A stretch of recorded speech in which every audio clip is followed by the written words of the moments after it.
Agora a gente conversa com um especialista em regulação e em relações governamentais na área da saúde, Rodrigo Correia da Silva. O assunto em questão é a requisição de mais de 30 milhões de seringas e agulhas pelo governo federal e o que esse número representa na logística para a vacinação no país. Rodrigo, bom dia e bem-vindo. Bom dia, obrigado pela oportunidade de conversar contigo, com os seus ouvintes. Eu acho que a gente está vivendo um momento agora, né, de muita ansiedade em relação ao começo da vacinação e muitas preocupações com os gargalos, né? Então acho que o primeiro gargalo era a vacina em si.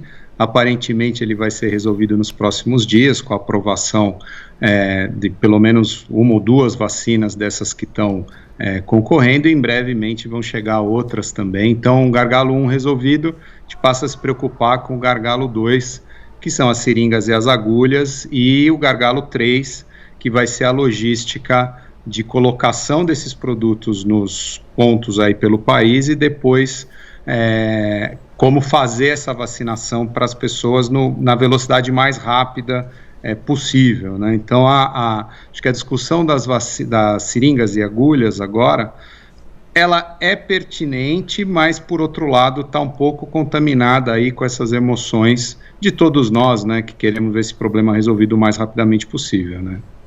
Exatamente, Rodrigo. Você falou muito bem, né, dessa ansiedade que existe. Na semana que vem, se tudo der certo, nós podemos ter a vacinação em curso no Brasil. Então, agora, diante da informação do Ministério da Saúde de que 7 estados correm risco de não ter estoque suficiente de seringas, insumos para atender a demanda inicial, eu te pergunto, nós temos de fato o processo na mão, como costumam dizer? Nós sabemos, como poucos países no mundo, a fazer uma campanha eficiente, ou podemos derrapar dessa vez? O Brasil ele tem um desafio maior, eu acho, do que outros países, né? Eu atuo como CEO da Supervida, que é uma plataforma de produtos para a saúde para entrega no Brasil inteiro, então a gente vive com isso diariamente. A logística no Brasil ela é muito complicada, né? Lógico que você pode usar o avião para chegar nas localidades o mais rapidamente possível, mas isso tem um custo alto, né? E se a gente pensar em seringas e agulhas, isso depende de peso e volume, então vai acabar sendo um custo grande. Você depende da micrologística, né? Que chegou o produto, como que você distribui esse produto para os diversos pontos de atenção à saúde nos diversos locais, né? E no caso da vacina tem um complicômetro se ela precisar de cadeia fria, né? Porque aí você tem que ter tanto no transporte quanto no ponto de armazenamento até a aplicação também uma estrutura para manter as temperaturas adequadas para a preservação da vacina. Então, quando a gente fala da diversidade do Brasil, a gente tem vários Brasis, né? Então, costumo dizer que em São Paulo a gente vive numa cidade que tem uma estrutura, dentro de um estado que tem uma outra estrutura, na região sudeste, e essa realidade não é a mesma para o Brasil inteiro, além dos desafios orçamentários, né? Cada estado, cada cidade tem um desafio orçamentário diferente. Então, com base nisso, o que a gente precisa? De um plano de vacinação que leve em consideração esses desafios das diversas regiões e micro-regiões do Brasil. O que está nos preocupando nesse momento é esse plano de vacinação que não está sendo divulgado de maneira absolutamente, totalmente transparente, né? Então não vou nem questionar se ele existe ou não existe. O ministro da Saúde declarou que existe, então vamos contar que ele existe.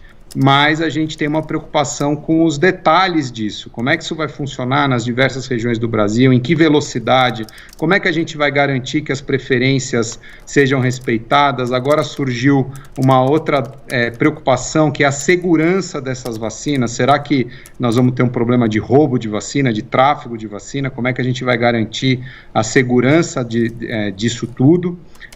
E a questão das seringas e agulhas, no Brasil, na minha opinião pessoal, a gente tem até uma situação um pouco mais confortável, porque a gente tem produção local de seringas e agulhas. O setor privado ele tem sido bastante colaborativo com o setor público, tem tido um pouco de dificuldade com esses sinais trocados, né, de requisição administrativa, judicialização, quem que vai pilotar tudo isso, vai ser o governo federal, vão ser os estados, como é que isso vai se organizar. Então a iniciativa privada precisa de clareza em relação a isso para poder dar a sua contribuição. Isso está atrapalhando um pouco. E pode acontecer da gente ter dificuldades maiores em alguns estados, e dentro dos estados, essa é uma discussão que eu não estou vendo muito e ela é necessária, nas cidades. Porque uma coisa é você falar da capital, onde tem aeroporto, outra coisa é você falar das cidades que muitas vezes estão em regiões distantes, não tem aparelhos de atenção à saúde adequados. Eu estou mais preocupado até com isso, então eu não contaria por estado. Eu acho que a gente tem que descer no nível das cidades para entender o desafio concreto, que lógico, né? Eu falo de uma posição de quem pilota aí uma empresa que entrega no Brasil inteiro, então eu sei que nas cidades as situações são muito, muito diferentes. Rodrigo, agora o plano do Ministério da Saúde prevê a entrega de até 30 milhões de doses de diferentes vacinas contra a Covid-19 até o fim de janeiro. Se todas essas vacinas de fato ficarem disponíveis até o fim do mês, os estados podem ter alguma dificuldade de efetivar a aplicação das doses? Com certeza, né? Só a gente imaginar que você tem que pegar essas doses, né? Então, elas chegam. Aí você tem que distribuir para os pontos de atenção à saúde, você tem que ter pessoal para fazer essa aplicação, você vai ter que lidar, e não adianta a gente fingir que não, com a ansiedade da população. Então, como é que vai organizar essas filas, como é que você vai garantir a prioridade? O povo brasileiro, ele é muito colaborativo, né? Então, se a gente olhar a situação das eleições, ela tramita tranquilamente. Quando a gente teve o racionamento de energia elétrica, também isso funcionou bem, a população foi bastante colaborativa. Mas para colaborar, a população precisa de orientação, né? Então precisa ter essa orientação clara e avaliar nas cidades como é que é isso. Eu tenho ponto de atenção à saúde nos vários bairros, eu tenho isso uma concentração, não tenho isso na periferia, tem cidade que tem, mas é pequeno, não vai dar conta de atender todo mundo chegando ao mesmo tempo, como é que eu vou organizar isso? É muito comum no Brasil a gente ver uma certa migração para atenção à saúde, né? Então, mesmo dentro de São Paulo, a gente tem grandes hospitais que acabam atraindo as pessoas. Nas cidades, a gente tem pessoas que vão buscar atenção à saúde em outra cidade, porque na cidade dela, ela não tem um bom aparelho. Nós vamos às escolas para fazer a vacinação? Não vamos? Como é que vai alocar isso? A vacinação tem que ser por um profissional habilitado, tem que ser um enfermeiro, um técnico de enfermagem. Nós temos esse pessoal suficiente para aplicar a vacina nessa velocidade? Então, essas discussões, elas são, vamos dizer assim, chatas, porque são detalhadas, mas é onde vai dar problema na ponta, né? Aquela história de que o diabo mora nos detalhes, é verdade. As coisas costumam dar muito certo no PowerPoint e muito errado na vida prática. Então, a gente precisa ter uma avaliação disso e seria interessante que a gente tivesse um pouco mais de transparência dos órgãos governamentais de qual é o plano, como é que vai ser feito isso, quantas pessoas vão ser vacinadas por dia, em que locais, temos os locais, quanto tempo, considerando esse volume de vacinação diária, nós vamos levar para cumprir cada uma das camadas de prioridade. Isso é uma informação que a população precisa, né? Sim, Rodrigo, e nós podemos correr o risco da população se recusar a tomar uma vacina e procurar outra, seja por desconfianças relacionadas ao número de eficácia, a preferência pelo país de origem do imunizante. Como estabelecer um canal eficiente de comunicação com a população para assegurar que ambas as vacinas são seguras e eficazes? Você tem aí, eu acho que dois pontos, né? O ponto individual, então eu preocupado com a vacina que eu vou tomar, se ela vai me proteger ou não, e eu tenho o ponto da coletividade, né? Do ponto de vista da coletividade, quanto mais pessoas tomarem mais rápido, melhor. Então, se as pessoas que eu convivo, que eu encontro, elas tomarem vacina, eu vou estar protegido, né? Mesmo que eu ainda não tenha tomado. Então, interessa para a coletividade que a maior parte das pessoas tome, independentemente de ter uma eficácia um pouco maior, um pouco menor. Também acho que uma ressalva importante, essa análise de eficácia foi feita em grupos pequenos, e a análise de eficácia de vacina é feita, você não inocula, né, o vírus na pessoa para ver se a vacina funcionou ou não, você faz uma análise estatística, vacina um grupo com o produto, o outro com placebo, solta no mundo, e depois você faz a conta de quem se infectou ou não, então você tem sempre um desvio em relação ao comportamento, à exposição da pessoa, porque não seria nem legal nem ético você inocular o vírus nas pessoas, para saber. Então, é um pouco diferente da análise de eficácia de medicamento, porque no medicamento você sabe que a pessoa tem a doença, né?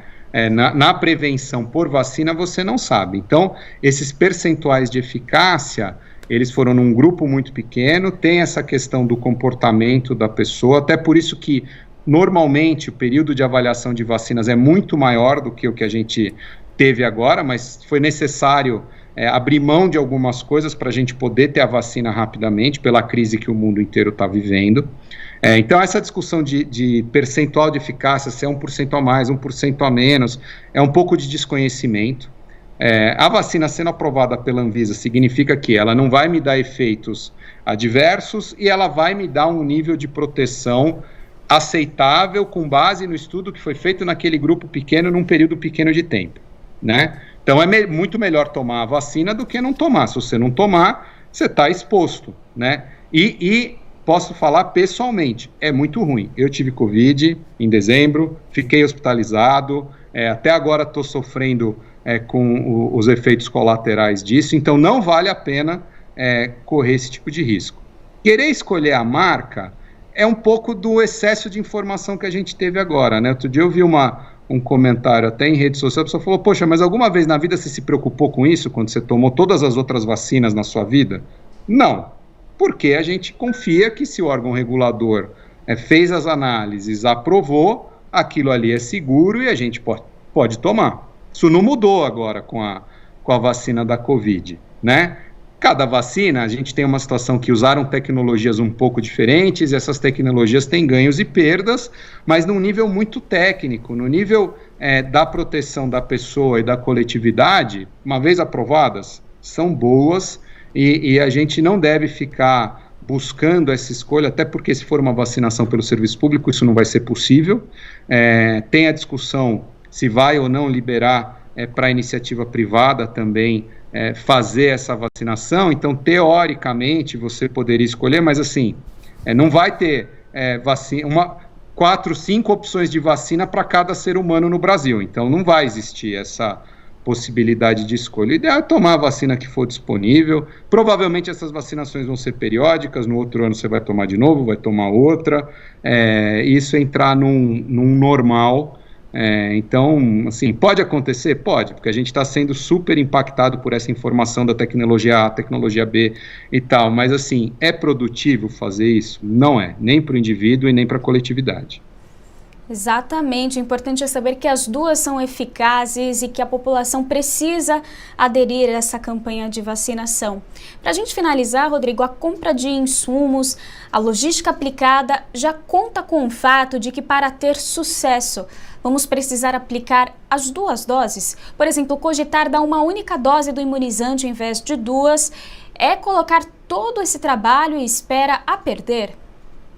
Então, isso depende da tecnologia de cada vacina e dos achados que foram feitos no estudo clínico de cada uma, né? Então, lógico, e lembrando, é um estudo pequeno num período curto, né? Diferente de uma vacina que esteja rodando aí há 5, 10, 20 anos, onde você tem um acúmulo de informação muito grande. Então, todas essas avaliações, elas têm um risco por conta dessa situação, né?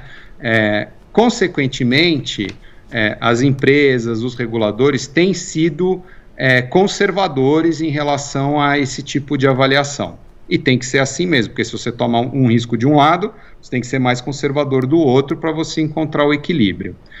A questão de 1 ou 2 doses, isso vem da própria tecnologia que está sendo usada. Então, quando o produtor, né, ele fez o estudo, ele desenhou o produto, ele diz, olha, são 2? São 2, porque é o que ele está garantindo, né? Fora disso, você está fora de qualquer tipo de garantia. Agora, a questão é mais o período. eu estou imunizado tomando só uma dose? Se são duas, não, você precisa das duas. Mais ainda, não é assim, tomei a dose hoje, saio daqui, já estou imunizado. Não é, porque na verdade a vacina é um estímulo para o seu corpo produzir a imunidade. Então, também tem que se observar o período de funcionamento da vacina, né? Como qualquer vacina. Quando você vai viajar e precisa tomar uma vacina diferente, não pode ser na hora que você está embarcando, tem que ser uns dias antes para o seu corpo produzir a imunidade. Então, se são duas, tem que avaliar o período em que após a segunda dose vai surgir a imunidade, então as pessoas vão precisar continuar por bastante tempo tomando os cuidados como estamos tomando agora, e o intervalo entre as duas, foram feitos os estudos clínicos baseados em algumas premissas que se confirmaram. Agora, o fato de confirmar uma premissa não significa que outras sejam falsas, né? Então, toma, por exemplo, uma agora, uma dali, 30 dias, 60 dias, funciona. Não quer dizer que se eu tomar dali 90, 120, 180, 15, não funciona. Só significa que não foi esse o objeto de estudo. Então, provavelmente, conforme a vacinação agora deslanchar, a comunidade científica vai começar a ter mais informação. E essa nova informação talvez confirme outras hipóteses, e isso vai se refletir nas políticas de vacinação. O mais importante é cumprir com o que o fabricante está orientando, porque ele é que desenhou o produto e conduziu os estudos. Cumprir com o que os reguladores estão orientando, porque os reguladores avaliaram tudo isso que o fabricante fez e chegaram num nível de conforto suficiente em relação àquilo que foi apresentado, mais nada. Então, seguindo isso, tem segurança, mas é muito importante seguir essas orientações. E aí, voltando naquela sua pergunta original, e lá na ponta? Então, nós temos que ter capacidade, não só de fazer chegar a vacina, mas de garantir que os protocolos de vacinação sejam seguidos lá na ponta, senão nós estamos jogando vacina fora e enganando a população. Nós conversamos com Rodrigo Corrêa da Silva, especialista em regulação e em relações governamentais na área da saúde. Rodrigo, muito obrigada por disponibilizar o seu tempo em dar tantas explicações, tantos esclarecimentos para toda a nossa audiência. Eu que agradeço, boa tarde aí para vocês.